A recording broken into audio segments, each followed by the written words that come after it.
all those tokens can be and what potential they have.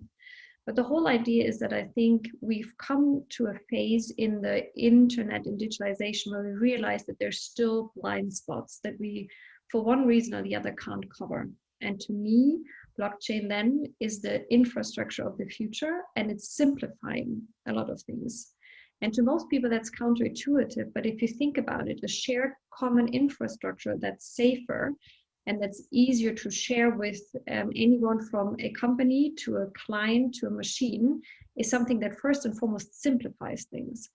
And if you think about what simplification and a higher level of security usually does, then that means there's productivity gains in your business models and thereby a whole new economy being created. And that is what I think token economy does. And to me, that is like a white blank canvas where we all can start with all our creativity, with our drive, and without our commercial sense to develop models. Very similar to when in the early 1900s somebody had a browser, and then there was something like an HTML standard. But really, what you can do with those web pages? What type of business opportunities and improvements of services can you create? And that's really the exciting and intriguing part of this stage in the process where we are with blockchain. Still an effect. And then, I mean, in the long term, it could even get negative, the happening, because in the end, it's the revenue for the Bitcoin miners.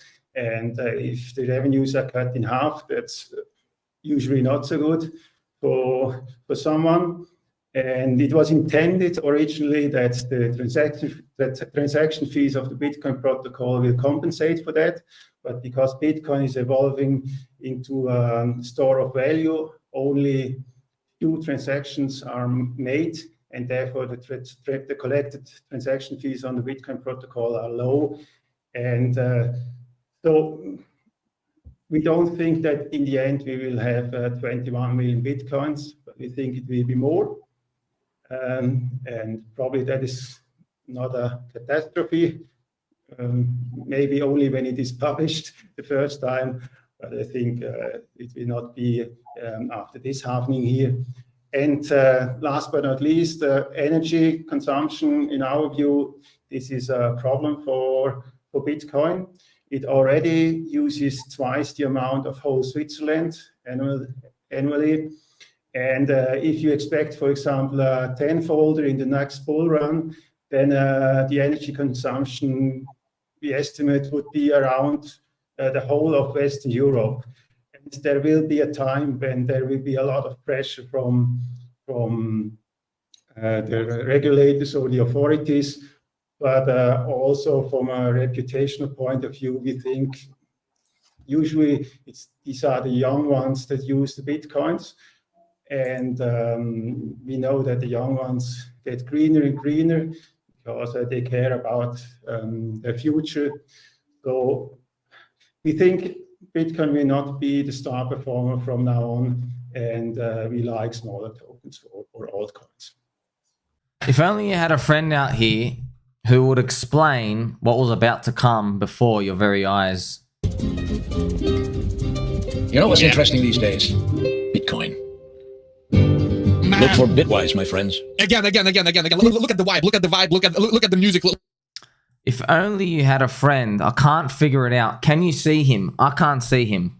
If only you had a friend, self-labeled as a squirrel who holds his own nuts, who told you that the Roca Negra ETF, its main goal will be to get mums and dads, boomers, into Bitcoin through the ETF, so they could do the ushering in of the pain scenario.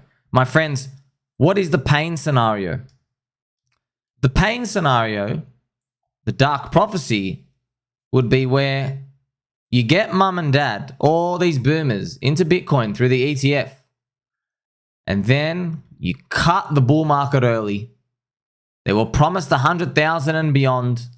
You cut it down early, and in the midst of this shortened bull market and the fear down here, those mums and dads, millions of them, all their numbers combined, would join Roca Negra with a unified voice that it's time to stamp down on crypto harder by choking out Bitcoin. They will join together with the pitchforks.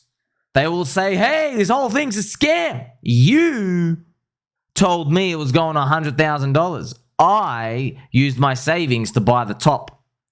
Now, here's the thing, friends. Unfortunately, there is more of them than us because they are going to come and buy the top. And when they lose money, they're going to be really angry. They're probably going to join Roca Negra and say, you know what? Proof of work sucks.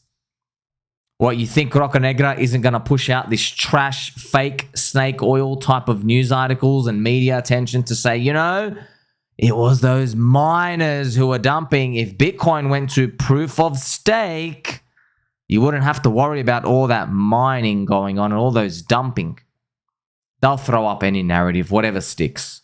If only, friends, I can't see it. If only I had a friend who told me this before you started seeing these junk advertisements coming out now. You have to be careful of this next Bitcoin bull market.